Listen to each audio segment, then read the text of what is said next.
Il nous arrive tous d'aimer jusqu'au plus mauvais film d'une franchise parce qu'on lui a juré fidélité et de refuser d'enlever nos lunettes roses pour reconnaître que ces films ne sont plus que de pâles imitations d'une marque qui était autrefois synonyme de qualité.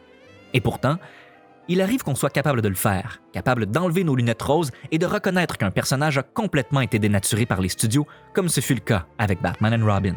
Bien sûr, le but de cette série d'essais vidéo n'est pas de pointer quels sont les bons et les moins bons films de Batman, pas plus que de lancer des fleurs à ceux qui sont déjà vénérés ou de tourner le fer dans la plaie de ceux que la critique a déjà assassinés. J'ai donc, pour cet épisode, pressé le film au maximum pour en extirper quelques points positifs. Bienvenue à Frank Movie Talks, Frank c'est moi, et aujourd'hui je vais explorer Batman and Robin. I love Batman. All those muscles, the tight rubber armor, and that flashy car. I heard it can drive up walls.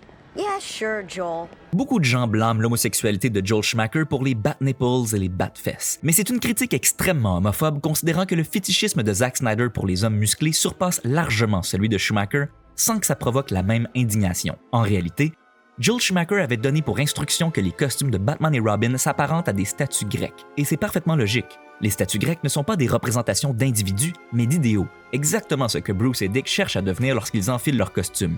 Et s'il n'a pas autant sexualisé le costume de Batgirl, c'est seulement parce que les corps féminins sont déjà constamment sexualisés au cinéma. Le film montre enfin Bruce Wayne devenir une figure paternelle pour Robin ainsi que pour Batgirl, alors qu'il est confronté à la mortalité d'Alfred et à l'idée qu'il pourrait bientôt devenir le membre senior de la famille. Un thème qui donne à Michael Gough, qui incarne pour la dernière fois Alfred, et au film entier ses meilleures scènes.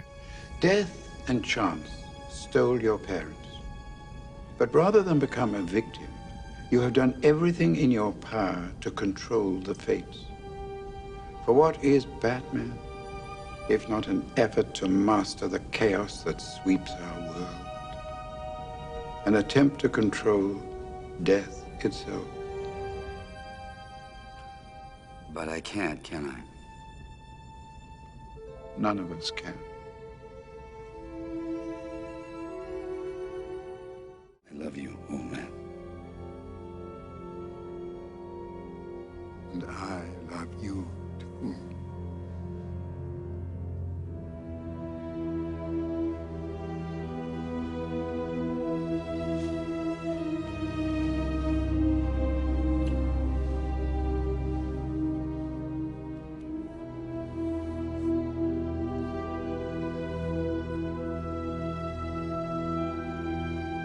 Les trois adversaires que Batman affronte dans ce film sont des parodies se situant à l'opposé de ce qu'ils sont dans les bandes dessinées et de ce que la série animée des années 90 avait déjà fait d'eux à l'époque. Alors que celle-ci avait fait de Mr. Freeze un personnage tragique, le voilà maintenant en train de faire des jeux de mots The Iceman cometh.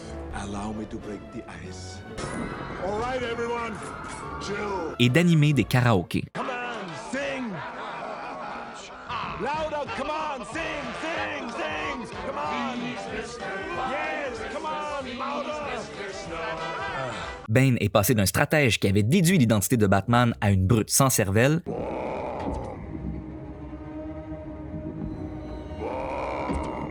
et Poison Ivy est passé d'une éco-terroriste féministe à une femme jalouse qui pense que le plan de Mr. Freeze pour congeler la planète est compatible avec le paradis floral qu'elle veut créer. Once you have frozen mankind, these babies will overrun the globe. Ceci étant dit, de la même manière que Walter Peck avait raison de critiquer l'impact environnemental de la technologie utilisée par les Ghostbusters, Pamela Isley a bien raison de critiquer l'obsession des riches pour l'espace alors qu'ils pourraient utiliser leur fortune pour sauver la planète. Forget the stars. Look here at the Earth, our mother, our womb. She deserves your loyalty and protection. And yet, you spoil her lands, poison her oceans, blacken her skies. You're killing her. Batman and Robin protect us.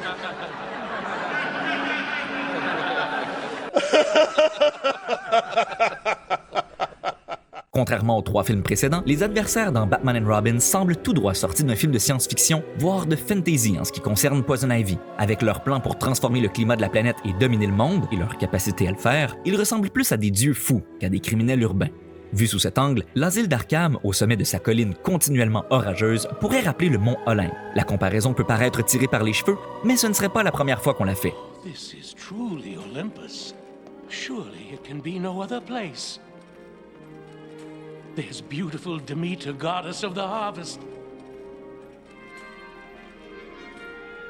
And double-faced Janus, Lord of Beginnings and Endings.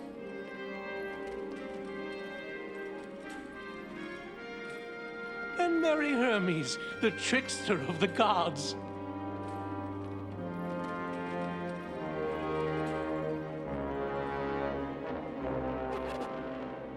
Now at last, mighty Zeus is home.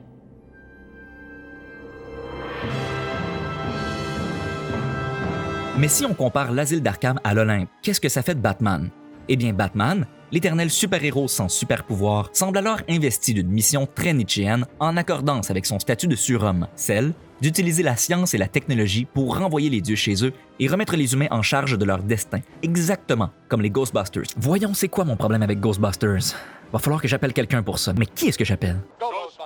Durant le tournage du film, les producteurs étaient si impressionnés par ce qu'ils voyaient qu'ils préparaient une suite avec Scarecrow, déjà introduit sous la forme d'un organisateur de courses urbaines joué par Coolio, et Harley Quinn, qui aurait été réinventée pour l'occasion en tant que fille du Joker et d'Alicia. Et ce fut effectivement Scarecrow l'adversaire de Batman dans le film suivant, mais Coolio a dû céder sa place à Cillian Murphy, tout comme avant lui, Billy Dee Williams avait dû céder le rôle de Two-Face à Tommy Lee Jones. Je sais que fondamentalement c'est raciste de remplacer un acteur noir par un acteur blanc dès que le personnage devient important, n'est-ce pas, Lavender Brown? Mais dans ce cas-ci, ça donne lieu à une situation étrangement et ironiquement antiraciste puisqu'il semblerait que Jonathan Crane et Harvey Dent ne sont pas devenus des criminels avant de devenir blancs. Mais bon, voilà que je pousse peut-être un peu trop loin, ce qui veut dire que c'est le temps de terminer cet épisode. Batman & Robin fut si mauvais que Warner Brothers abandonna ses projets de produire une suite avec Scarecrow et Harley Quinn. Joel Schumacher proposa au studio un reboot plus sérieux inspiré de Batman Year One, mais les producteurs lui firent le même coup qu'ils avaient fait à Terry Gilliam après que celui-ci leur eut proposé d'adapter Harry Potter au cinéma. Ils donnèrent son idée à quelqu'un d'autre. Et vous, y a-t-il d'autres éléments de Batman & Robin que vous appréciez? Dites-le dans les commentaires. Comme vous vous en doutez sûrement, je vais bientôt aborder la fameuse trilogie de Nolan. Mais juste avant, je vais faire encore un petit arrêt dans le cinéma d'animation. Pour être sûr de ne rien manquer, n'oubliez pas de vous abonner à la chaîne si ce n'est pas déjà fait et d'aimer la vidéo si le cœur vous en dit.